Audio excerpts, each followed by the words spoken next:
Autolite and its 98,000 dealers bring you Mr. David Niven in tonight's presentation of Suspense.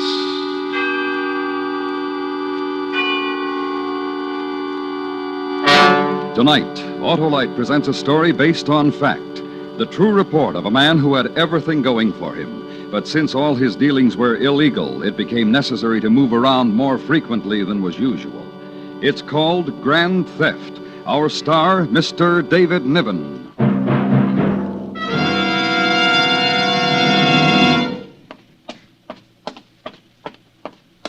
Hey, Hap, what's the rush? Well, not much time, Harlow. For what? Why, to enter that Autolite family charity drawing. You're right, Hap. And friends, if you haven't signed up in the greatest charity event of all time, you'd better hurry, too.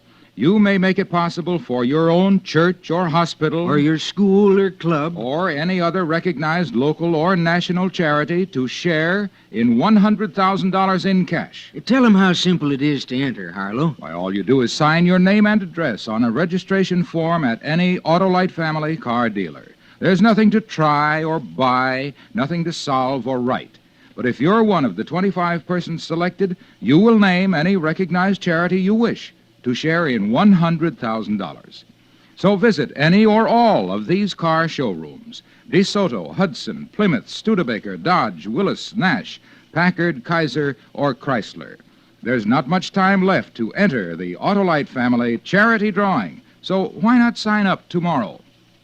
And now, Autolite presents Mr. David Niven in Grand Theft, hoping once again to keep you in suspense.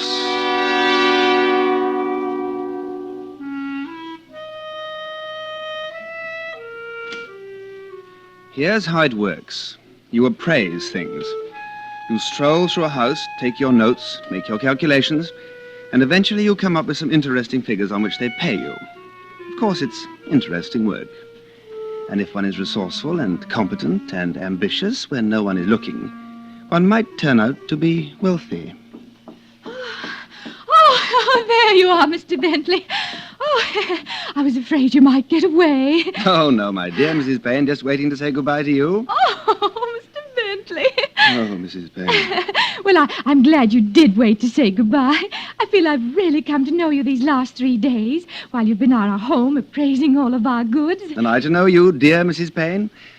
I really must hurry now. My plane leaves in an hour. Mr. Bentley, I know you've seen many lovely homes in your line of work. What do you think of ours? Oh, one of the loveliest I've ever seen. Oh, truly, Mrs. Payne. Did the insurance company ask you to appraise the jewelry, too? No, they didn't, Mrs. Payne. Oh, dear. Well, we had such a delightful chat while you were here, and I do feel I know you. You did see my bracelet, the platinum one, at dinner last night? Oh, I couldn't help but notice it, Mrs. Payne. Well, as a matter of curiosity, and I know you do have this knowledge, what do you think Roger paid for it? Well, not a cent under $5,000. Oh, then he does love me. Be most assured of that, Mrs. Payne. Oh, I really must go now. Well, whenever you're in Denver again, call us, won't you? Won't you, Mr. Bentley? Of course I will. Goodbye, Mrs. Payne.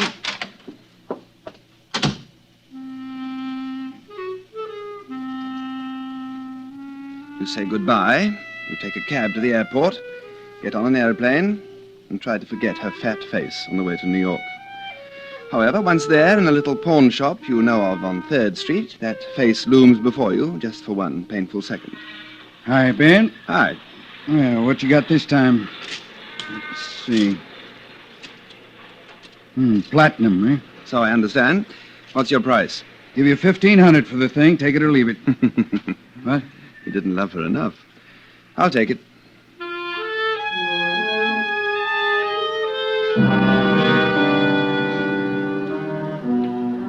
But that way is very small stuff.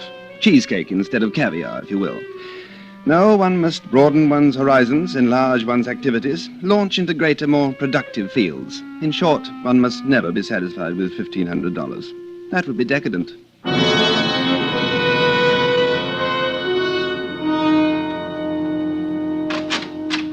Well, punctual as usual. Oh, I always like to make my little visits on time, Maud. I love you. And how is your dear old grandmother today? Is she comfortable? She's as good as can be expected. When do we get the money? Soon, very soon. Now, don't be impatient. I'm going to speak to the insurance adjuster later on today. But first, I'd like to speak to Mrs. Mullen seriously. She'll be the key person in this situation. Ben, wait. What? You and I, Ben, we're two of a kind, but Grandmother's not like us, and she doesn't know about us. All I want to do is just get enough money to get out of here and get married and go to Paris and forget everything. So do I, my dear. Well, whatever we do, I mean, does she have to be involved? Only in a small way, love. She's old, Ben. She's never done anything wrong in her whole life. Look, when you talk to her, be gentle. For some reason, she thinks the sun rises on your shoulders. Why, I don't know. Well, your granny is a woman of supreme taste. You might as well come along. Oh, a terrible house. Ghastly knickknacks. It's all she has left in her life. These things, her memories. Too bad she doesn't have any money any longer. She broke her glasses yesterday. They're being fixed. You have a visitor, Grandmother. Mrs. Mullen? Mrs. Mullen? Granny, dear, good morning. Ben, it's a wonderful morning, Ben. Yes, it is, dear. Have you been enjoying yourself? You're looking well. Oh, Ben, it's such a lovely morning. Dear, I've something to talk to you about. Will you listen carefully, dear? Ben, be gentle. Sometimes she'll answer, sometimes she won't, but she hears you. What is it, Ben? Now, I want you to be a very good girl and do as I ask you, dear. Yes, Ben. Sooner or later, possibly before the end of this week, a man will call on you. Yes? Now, I don't know his name, but he will represent an insurance company. Now, he will ask you certain questions about some family jewelry. Do you remember about the family jewelry? Do you remember what I told you about the family jewelry, Mrs. Mullen? Granny? Yes, I remember, Ben. What did I tell you? Maud's grandfather gave it to me.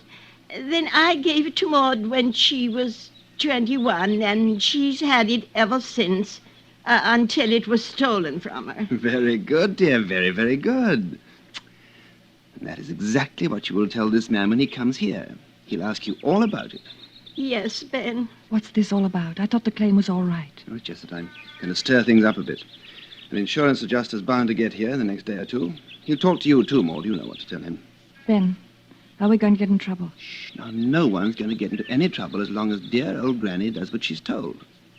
Ben, dear, Yes, Granny, dear? there never was any jewelry in this family, Ben. Never. I've never told a lie, Ben. Never in my life. You just say what I told you to say, dear, and everything will be fine.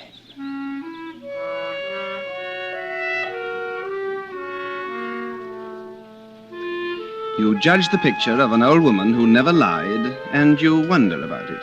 But you feel that the larger gain, the promise of it, the Paris of it, the unutterable delight of being financially exhilarated, demands that you continue the action. So you make a phone call to a certain insurance company, then you go home and await developments.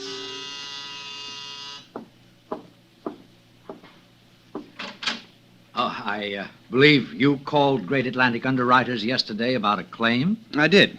The people who made it asked me to find out what's delaying the matter. I'm from Allied Adjustment Bureau, Mr. Bentley. Great Atlantic turned it over to me. My name's Coombs. I'm happy to know you, Mr. Coombs. Come in. Oh, thank you. I just took a chance and thought I'd drop by this morning. I'd like to ask you some questions about the claim, if I may. Party name of Mullen, Maud Mullen? Yes. Look, I'm just getting ready for an appointment. I don't want to be late. Oh, it'd be all right with me if you want to go on dressing while we're talking, Mr. Bentley. Well, it would be nice to get this settled for Miss Mullen. Yes. Oh, I see you paint. No, I don't paint, Mr. Coombs. Other people paint. I just collect paintings. Oh, The pursuit of art is a natural activity with me. Paintings or any other work that I can put in my home. Anything to remind me that man is creative and not destructive. yeah. Now, let's see if I have all this right. Chalmers Bentley, Bentley, no initial? No. And you're an appraiser, Mr. Bentley? Oh, yes. Mm-hmm. How about now? Are you with anybody now? No. No, different insurance companies call on me at different times to make appraisals. See? No, we're in the same business, Mr. Coombs. Different ends, of course. I appraise fine objets d'art, rare household furnishings, jewelry, and, well, Mr. Coombs, all of those things upon which the ordinary person would have no idea how to place a price. Does that answer you? Yes. Do you work in New York all the time? Most of the time. But of course I have to travel and sometimes even live away from here, wherever my work takes me. You have any family here? No. What's on your mind? Is there something wrong with the Mullen claim? You reported the burglary for these people 6 weeks ago. You claimed that Maud Mullen was robbed of $18,000 worth of family jewelry, which you had assessed. The claim for the loss was filed 3 days later by you. It should have been signed, sealed, and paid off by now, don't you think, Mr. Coombs? Well, ordinarily, it would have been paid by now, Mr. Bentley. If I wore a tweed, do you think I could get by without a top coat? Oh, I think so. It's quite warm outside. I get so tired wearing a coat every time I go out, Mr. Coombs, don't you? Excuse me. Now, what's holding up the claim? Several things. First, the burglary they reported. The police found no evidence of a forced entry in that old house of theirs. Oh, I know all that. But then I'm not a policeman. And I'm not the burglar. And it wasn't my jewelry that was stolen. So I can't very well tell the police where to find the evidence. Now, can I, Mr. Coombs? Well, it's a point to consider, Mr. Bentley. And you did file the claim for them. Oh, just as a favor. You keep mentioning that. There's another point, too. I don't understand why they put a button in the back of some of these shirts. Can you get it for me, Mr. Coombs? Oh, yes, of course. Now, as I understand it, that jewelry had been in the Mullen family some 60 years. But in all that time, it had never been insured. Now, they take out a policy 3 months ago, and just a month after your assessment, the jewelry's stolen. That strike you as something for us to look into, Mr. Bentley? No, not at all. Oh, thank you. Oh, of course. Why didn't they insure it before, Mr. Bentley? No, I don't know. I have no way of knowing. I see. Were you in Denver last month? Yes. Why? Appraised some things in the house of a family named Payne? Payne. Yes, I believe that was their name. Yes. Did you know that 2 days after you left, Mrs. Payne discovered a platinum bracelet missing? No, I didn't know. Well, I know. One of the companies I represent held a policy. Mr. Coombs, this has the flavor of an intimidating conversation. Why do you mention the incident in Denver? It has nothing to do with the claim of the Mullen family? Well, in a way it has, but I won't go into that right now. Oh. Mostly that's why the payment's been held up. We just want to look into it a little more. Mr. Coombs. Yeah? I know you have your little task to perform, and the very nature of your work requires you to suspicion everyone and everything. However, I appraised the jewelry in the Mullen home. I saw something of the circumstances there. They asked me to file the claim for them. When I tell them what you've just told me, perhaps they'll ask me to notify the insurance commissioner. Well, of course you can do that for them, Mr. Bentley. That's what the insurance commissioner's there for. But I'll tell you what they'll be up against. We aren't convinced there was a burglary. And we aren't sure there was ever that much jewelry in the Mullen family. And if there was, and you assessed it, Mr. Bentley, we aren't so sure that something like what happened to Mrs. Payne's platinum bracelet didn't happen to their stuff. Well, that's how it is. Goodbye, Mr. Bentley. Goodbye, Mr. Coombs.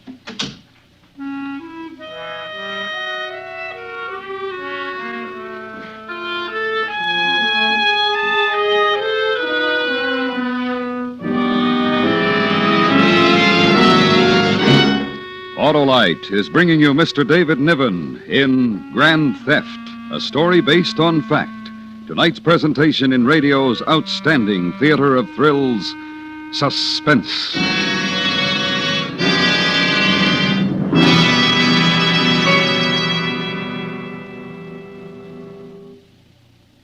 During recent months, it has been Autolite's privilege to salute leading car manufacturer members of the Autolite family and their dealers throughout the world for many years of close association. Car dealers from coast to coast have held open house, and some 30,000 Autolite men and women have visited special automobile showings set up in 26 Autolite plants. This third annual Autolite Family Salute program will be brought to a brilliant close with the opening this coming Wednesday of the famous Easter Parade of Stars automobile show in the Grand Ballroom of the Waldorf Astoria Hotel in New York City. Here, against a colorful background of thousands of living wildflowers, record-breaking crowds will see latest car models produced by members of the Autolite family. If you are in New York City this week, we cordially invite you to the Easter Parade of Stars Auto Show at the Waldorf. And wherever you live, Remember, more than 400 Autolite products are famous throughout the world for outstanding quality and performance. Yes, from bumper to tail light, you're always right with Autolite. And now, Autolite brings back to our Hollywood soundstage Mr. David Niven in Elliot Lewis's presentation of Grand Theft, a story based on fact and well calculated to keep you in suspense.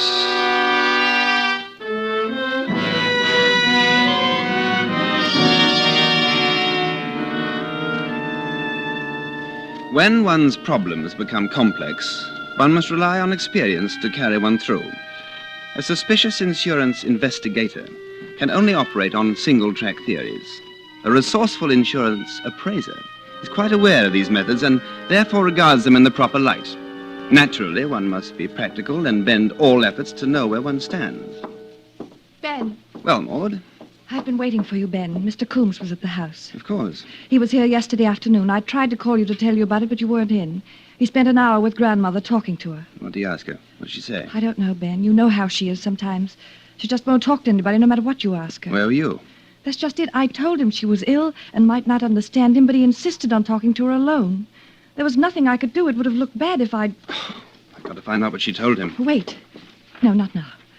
Something's happened to her. Right after Mr. Coombs left. Some sort of shock. The doctor doesn't know what it is. Wait till tonight. Maybe she'll be better then. No, Ben. Let go. I said I have to see her.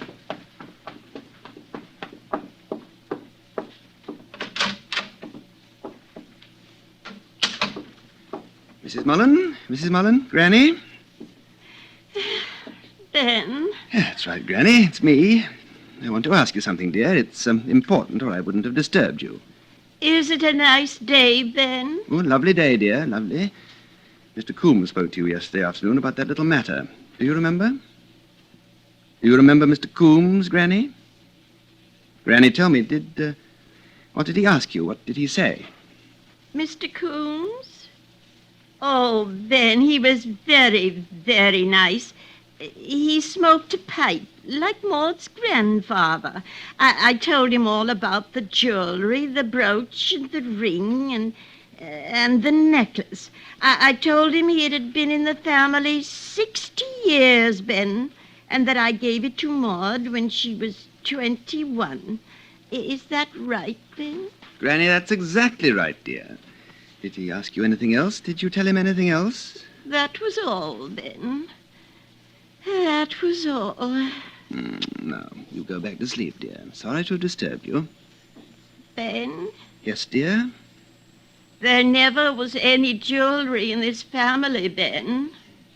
Never. Of course there was, Granny. Didn't you tell Mr. Coombs all about it? Yes, I told him. But, oh, Ben, I'm an old woman, and I shouldn't have lied. No, don't you worry. It's all right.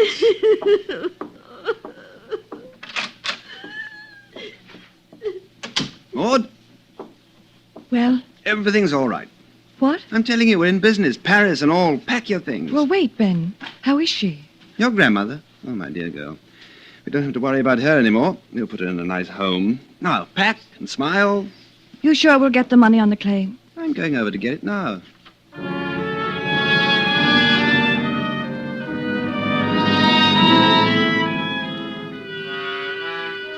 Now you finish it off. Of course, there never was any jewelry, even though I assessed some. And there never was any theft, even though one was reported. However, there was a claim that in any adjuster's eyes would, on the evidence of it, appear to be absolutely legitimate.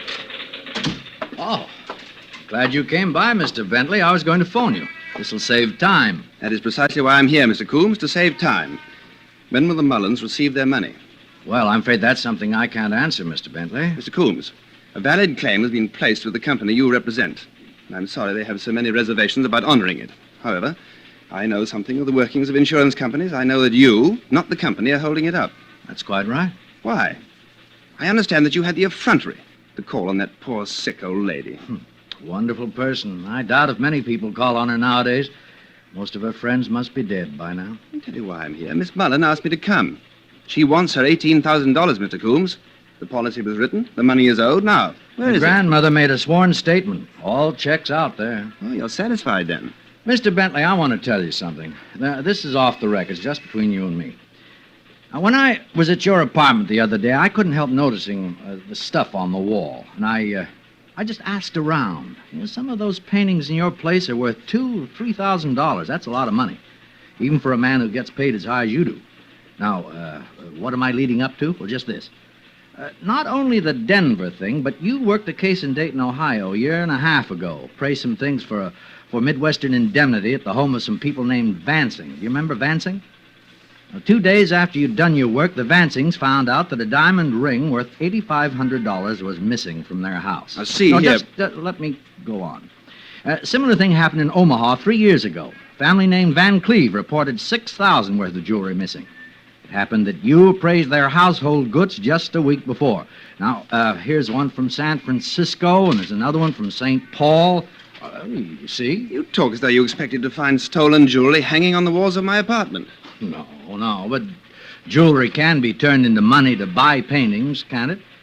Oh, none of these things are any of my business. Even those nice paintings hanging in your apartment are none of my business. Have nothing at all to do with these people and their $18,000 claim with us. Now, as you said, Mr. Coombs, all of this has nothing to do with their claim. They want their $18,000, Mr. Coombs. They want it within 24 hours. Do you understand? Well, that's pretty clear, Mr. Bentley. But you can tell them they're going to be disappointed. You see, it's out of my hands. What? I turned the matter over to the Federal District Court. I've asked them to find the insurance company not liable under the policy. But it take weeks for a hearing. Yeah, I'm afraid so. And if the court decides against them, Mr. Bentley, the grand jury will have grounds to indict you for an attempted insurance fraud. Oh, that's a pretty rough thing to beat. But now, if I had a statement from you right now, we might consider withdrawing from the court and letting the entire matter drop. I see. Well, what do you say, Mr. Bentley? Do you want to make that statement and clear all this up? Mr. Coombs, I'm due on Long Island at 2 o'clock, an appraisal job for Eastern States underwriters. They called me this morning. I'm late now. Mm-hmm. Then you don't want to make the statement. Mr. Coombs, I simply wouldn't know what to say.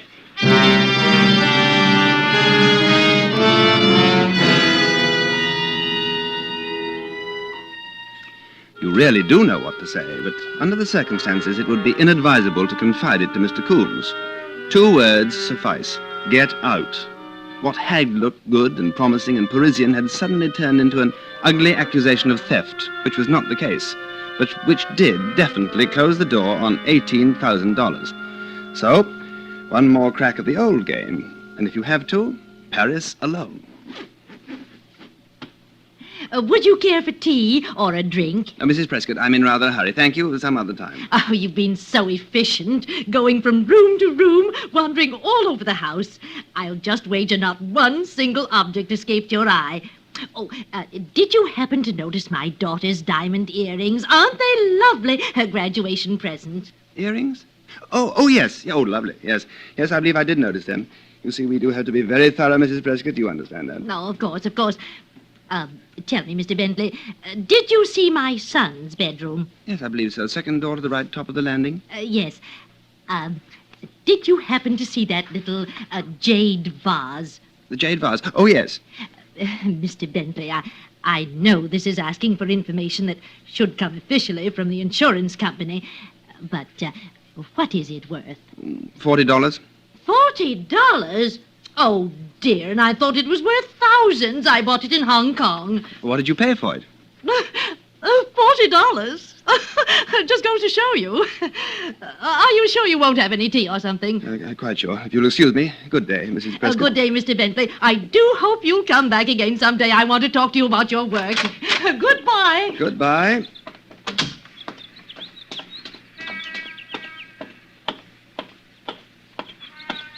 Hello? Huh? Mr. Bentley, this is Detective Ivers. Central Division, Mr. Bentley. What is this? Mr. Coombs, have you lost your mind? Your or full something? name, Chalmers Bentley? Well, of course it is. He knows that. Say, I understand your occupation is appraising, that right? It certainly is. Now, I have a Just question. a minute. I'd like to see that briefcase, Mr. Bentley. What? Sorry. I'll put it all back. You're behind this, Coombs. I dread to think what'll happen when I call my attorneys. It's just a little idea, Mr. Bentley. I had to risk it. Nothing in here. Nothing but a day's work, all unassorted, thanks to you. It's all right. Mind standing still? I certainly do. Now take your hands off me. I've got authority to search your person, Mr. Bentley. It'll be done sooner or later. What are you looking for, a gun or something? We have reason to believe you've taken some jewelry from this home. That's why I looked over the briefcase. That's why I have to search you. Empty your pockets.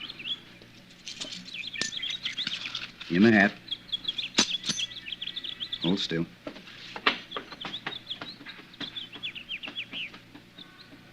Nothing? Can you finish it downtown? Now, see here. I've been subjected to just All about right, enough of it's this. not a necklace or a bracelet. We'd have found it by now. It's something smaller, a ring or a pin, or maybe you just pulled something out of a set. But it's on you somewhere, in your shoe or taped under your arm or somewhere. Come on, now, what did you take this time? Diamond earrings. Where are they? Here. Right under my belt. This would have paid for my passage to Paris. You're very good at your job, Mr. Coombs. From an expert, that's a real compliment. Okay, let's get in the car. Wait. Mr. Coombs. Mm-hmm. How did you find out? Why, I talked to your girlfriend's grandmother. Oh, I don't understand. I wanted you to talk to her. She was my ace. Oh, she told us the right story, Bentley. Your story. It broke that old lady's heart to lie. It just broke it. That's how we found out. Yeah, I'll bet that old lady never told a lie in her whole life before. A 2-year-old kid would have known she was lying. Yes, I should have thought of that. You never can trust these beginners. Should have worn my top coat.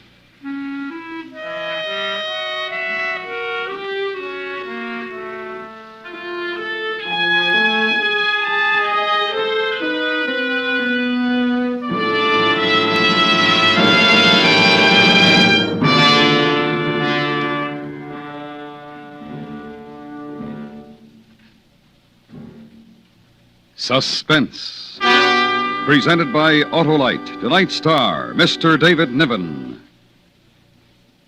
Say, Harlow, just who's eligible to enter the Autolite family charity drawing? Anyone and everyone, 18 years or over, Hap. And just what do you have to do, Harlow? Why, Hap, it's as simple as signing your name and address. In fact, that's all you do.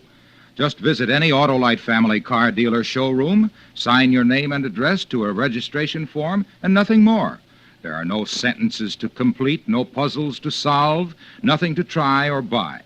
If you're one of the lucky 25 persons selected, you will name any recognized local or national charity you wish to share in $100,000 in cash.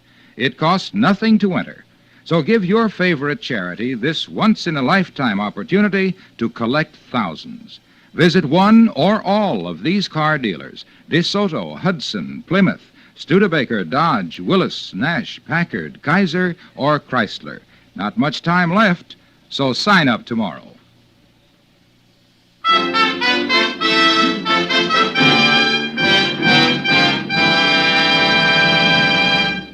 Next week, the story of a man whose welcome home party promised little gaiety and many tears, and surely his death. It's called Parole to Panic. Our star, Mr. Broderick Crawford. That's next week on Suspense.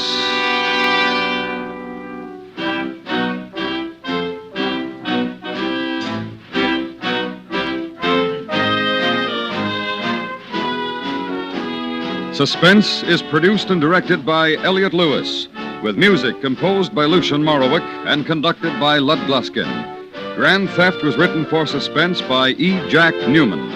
In tonight's story, Mary Jane Croft was heard as Maud, Florence Walcott as grandmother, and Joseph Kearns as Coombs. Featured in the cast were Truda Marson, Paula Winslow, and Vic Perrin. David Niven may soon be seen in The Love Lottery. And remember, next week, Mr. Broderick Crawford in Parole to Panic. This is the CBS Radio Network.